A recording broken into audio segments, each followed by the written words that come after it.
ओम नमः शिवाय। जय शिव शंभु। जय भोलेनाथ। महादेव से प्रार्थना है अपने भक्तों पे हमेशा कृपा बनाए रखें और जो इस वीडियो को देख रहे हैं उन पे तो विशेष कृपा बरसाएं। आज हम दोस्तों जानेंगे रामेश्वरम शिवलिंग कथा के बारे में।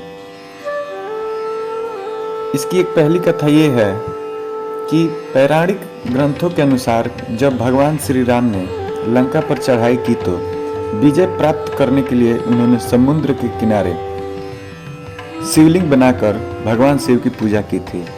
इससे प्रसन्न होकर भगवान भोलेनाथ ने श्री राम जी को विजयी का आशीर्वाद दिया था। आशीर्वाद मिलने के साथ ही श्री राम ने अनुरोध किया कि वो जन्म कल्याण के लिए सदा सदा के लिए इस ज्योतिर्लिंग रूप में यहाँ निवास करें। उनकी इस प्रार्थना को भगवान शंकर ने सहर्ष स्वीकार कर लिया और वहाँ पे निवास करने लगे। एक दूसरी कथा के अनुसार जब भगवान श्री राम लंका पर विजय प्राप्त करके लौट रहे थे तो उन्होंने गंधमादन पर्वत पर विश्राम किया। वहाँ पर ऋषि मुनियों ने श्री राम को बताया कि उन पर ब्रह्म हत्या का दोष है, क्योंकि रावण एक ब्राह्मण भी था जो शिवलिंग की पूजा करने से ही दूर हो सकता है। इसके लिए भगवान श्री राम ने हनुमान से शिवलिंग लेकर आने को कहा। हनुमान तुरंत कैलाश पर पहुंचे, लेकिन वहाँ उन्हें भगवान शिव नजर नहीं आए। अब हनुमान भगवान शिव के लिए तप करने लगे। उधर मुहूर्त का समय बीता जा रहा था। अंततः भगवान शिव शंकर ने हनुमान की पुकार को सुना और हनुमान को भगवान शिव से आशीर्वाद सहित शिवलिंग प्राप्त किया। जब हनुमान वहाँ पहुंचे तो देखा कि शिवलिंग पहले से ही स्थापित हो चुका है। इससे उन्हें बहुत बुरा लगा। श्री राम हनुमान की भावनाओं को समझ रहे थे। उन्होंने हनुमान को समझाया भी, लेकिन वो संतुष्ट नहीं हुए। तब श्री राम ने कहा कि स्थापित शिवलिंग को उखाड़ दो तो मैं इस शिवलिंग की स्थापना कर देता हूँ। लेकिन लाख प्रयासों के बाद भी हनुमान ऐसा न कर सके और अंततः मूर्छित होकर गंधमादन पर्वत पर जा गिरे। होश में आने पर उन्हें अपनी गलती का एहसास हुआ तो श्री राम ने हनुमान द्वारा लाए शिवलिंग को भी नजदीक स्थापित किया और उसका नाम हनुमदीश्वर रखा। ये दूसरी कथा है। अब जो तीसरी कथा को मैं बताने जा रहा हूँ वह बहुत आनंददायक है और तमिल भाषा में लिखी महर्षि कंबन की रामायण ई रामावतारम में एक कथा का उल्लेख मिलता है। यह कथा हमें वाल्मीकि रामायण तुलसीदास कृत रामचरितमानस में नहीं मिलती। वाल्मीकि रामायण के इतर भी रामायण काल की कई घटनाओं का जिक्र हमें ई रामावतारम में, अद्भुत रामायण और आनंद रामायण में मिलता है। ई रामावतारम रामायण की कथा अनुसार भगवान श्री राम ने तमिलनाडु के एक विशेष स्थान पर पहुंचकर युद्ध की तैयारी की और रावण से युद्ध करने के पूर्व वहां पर भगवान शिव के शिवलिंग की स्थापना करने का विचार किया, जिस स्थान को आज हम रामेश्वर के नाम से जानते हैं। रामेश्वरम शिवलिंग की स्थापना करने हेतु किसी योग्य आचार्य या पुरोहित की आवश्यकता थी। ऐसे में जामवंत जी और कई विद्वानों ने श्री राम को रावण को बुलाने के लिए कहा, क्योंकि रावण विद्वान पंडित और पुरोहित था और वह शिव भक्त भी था। अंत में श्री राम ने जामवंत जी को रावण को आचार्य का पद निमंत्रण देने के लिए लंका भेजा। जामवंत जी भी कुंभकर्ण की ही तरह आकार में बहुत बड़े थे। वे जब लंका पहुंचे तो लंका के प्रहरी भी हाथ जोड़कर उनको रावण के महल की ओर जाने वाला मार्ग दिखा रहे थे। मुस्कुराते हुए कहा कि मैं इस अभिनंदन का पात्र नहीं हूँ रावण, मैं वनवासी श्री राम का दूत बनकर आया हूँ। उन्होंने तुम्हें सादर प्रणाम कहा है। यह सुनकर रावण ने कहा, आप हमारे पितामह के भाई हैं, इस नाते आप हमारे पूज्य हैं। आप कृपया आसन ग्रहण करें। यदि आप मेरा निवेदन स्वीकार कर लेंगे तभी संभवतः मैं भी आपकी संदेश सावधानी से सुन सकूंगा।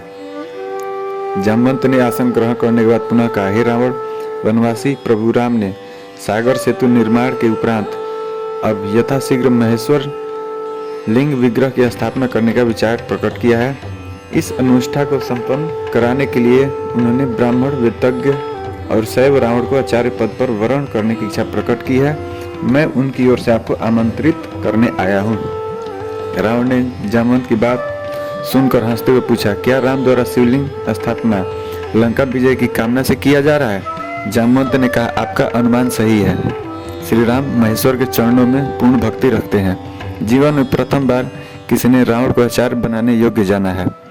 क्या रावण इतना अधिक मूर्ख कहलाएगा कि वह भारतवर्ष के प्रथम प्रशंसित महर्षि प्लत्स के सगे भाई महर्षि वशिष्ठ के यजमान का आमंत्रण और अपने आराध्य की स्थापना हेतु आचार्य पद अस्वीकार कर दे?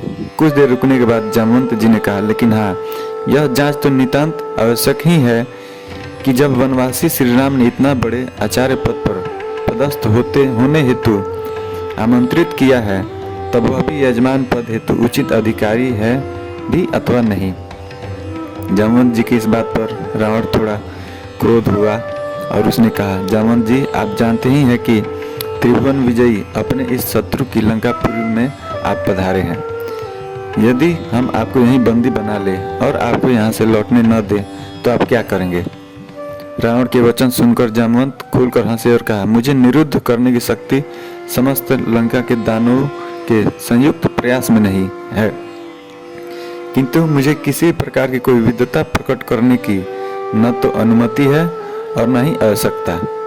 कुछ देर रुकने के बाद जामवंत जी बोले, हे रावण, ध्यान रहे, मैं अभी एक ऐसे उपकरण के साथ यहाँ उपस्थित हूँ जिसके माध्यम से धनुर्धारी लक्ष्मण या हम दोनों की वार्ता देख और सुन रहे हैं। जब मैं वहाँ से चलने लगा था तभी से धनुर्वीर लक्ष्मण विरासन में बैठे हुए हैं।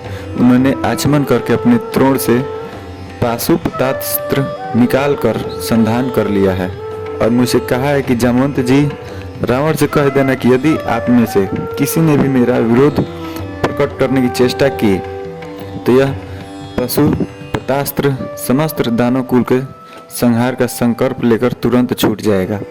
इस कारण भलाई इसी में है कि आप मुझे अविलंब वांछित प्रत्युत्तर के साथ सकुशल और आदर सहित धनुर्धर लक्ष्मण के दृष्टिपथ तक वापस पहुंचने की व्यवस्था करें।